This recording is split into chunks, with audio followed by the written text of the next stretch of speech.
Hello students, hope you all are healthy and welcome once again to my class. This video is for class 6 and today we'll continue our chapter 5 of history, that is Vedic period and later Vedic period.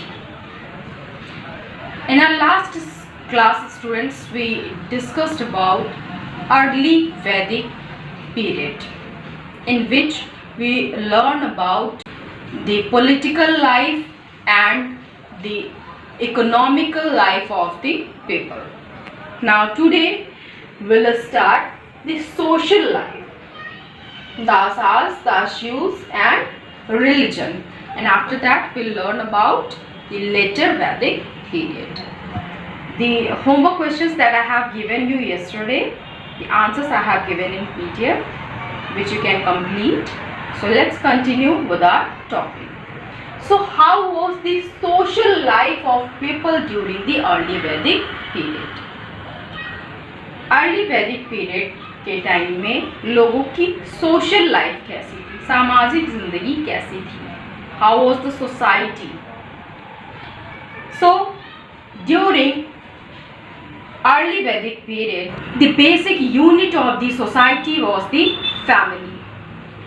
Unit इकाई, तो समाज की जो इकाई थी, unit थी, वो क्या थी? फैमिली, परिवार, जो सबसे इम्पॉर्टेंट होते थे. And society was divided into 4 castes. और जो हमारा समाज था अर्ली वैदिक पीरियड के दौरान, वो किसमें डिवाइड था? 4 कास्ट में या वर्ण में डिवाइड था, 4 जातियों में डिवाइड था, जिसको हम क्या कहते थे? वर्ण. 4 वर्णों में डिवाइड था based on occupation of people.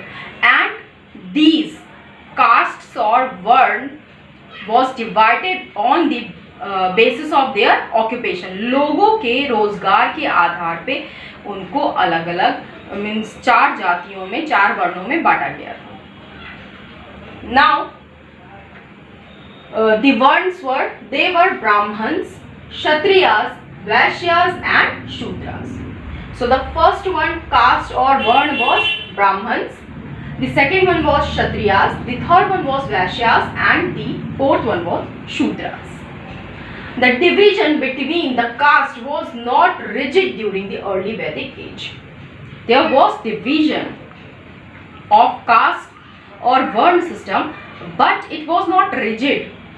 लोगों को जातियों में विभाजित किया गया था. समाज जो है जातियों में विभाजित था, वर्णों में विभाजित था, डिवाइड था, लेकिन ये बहुत कठोरता से लागू नहीं था, या लोगों में जातियों को लेके इतनी कठोरता नहीं थी, इतनी रिजिडिटी नहीं थी.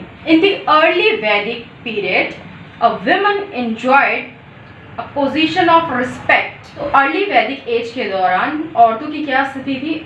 उनको प्रॉपर सम्मान दिया जाता था आदमियों के बराबर. And their position was in whether in respect of intellectual or social life or religious life, there was equality between men and women in this society.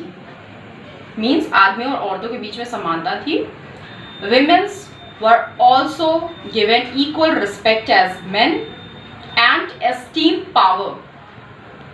Esteem means great power, मतलब औरतों को भी उतनी ही पावर प्रोवाइड थी.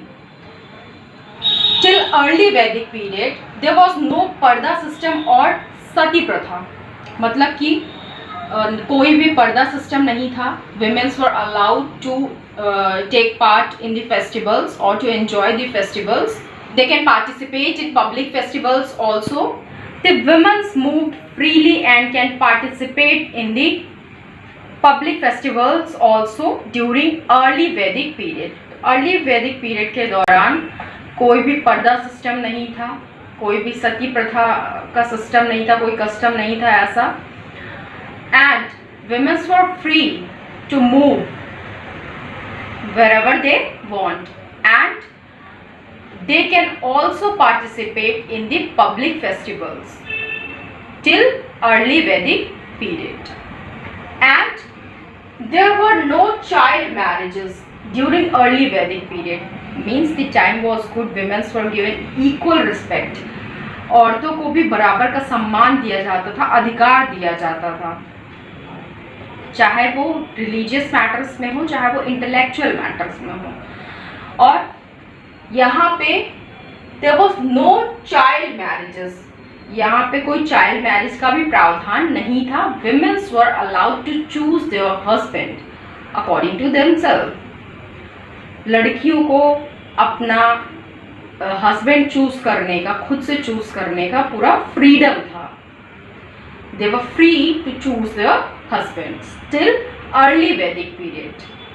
Now our next one topic is dasas and dasyus. Dasas जिनको उस समय में क्या था, dasyus. So who were dasas? So sometimes the people who composed the hymns pronounced themselves Aryans. तो कभी क्या होता था कि जिन लोगों ने हाइम्स जो भजन कंपोज किए थे, लिखे थे, उनको बनाया था, गाया था, उन लोग खुद को क्या कहलाते थे उस समय में, आर्यंस। वो खुद को क्या कहते थे, Aryans. And the other people in the society were called dasas और दास्यूस। और जो दूसरे लोग होते थे सोसाइटी के ओपोनेंट्स होते थे, वो क्या कहलाते थे, उनके दासास या फिर दास्यू कहलाते थे। So dasas were people who did not perform sacrifice and form another group.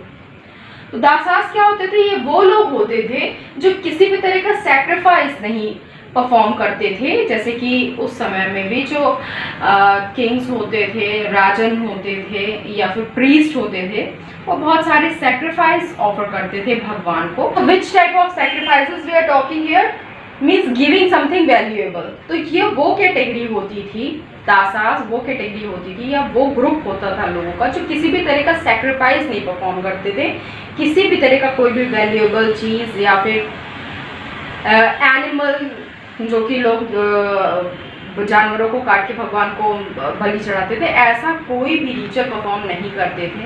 तो ऐसे कुछ भी ऑफर्स जो भगवान के लिए करते थे, वो चीज़ें ये दासास नहीं परफॉर्म करते थे।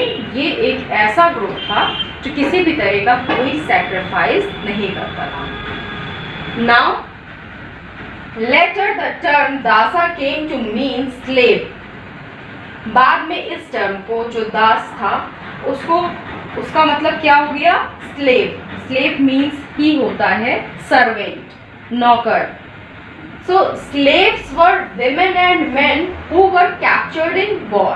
Slaves were the men and women who were captured in the war and they were treated as the servant of their owners or they were treated as the property of their owners. ये वो लोग होते थे जिनको war के दौरान, युद्ध के दौरान पकड़ लिया जाता था और ये अपने ओनर के, मालिक की प्रॉपर्टी होते थे। उनको जो भी कहा जाता था उनके मालिक द्वारा वही करना पड़ता था। Now the culture of dasas were very different from the culture of the Aryans.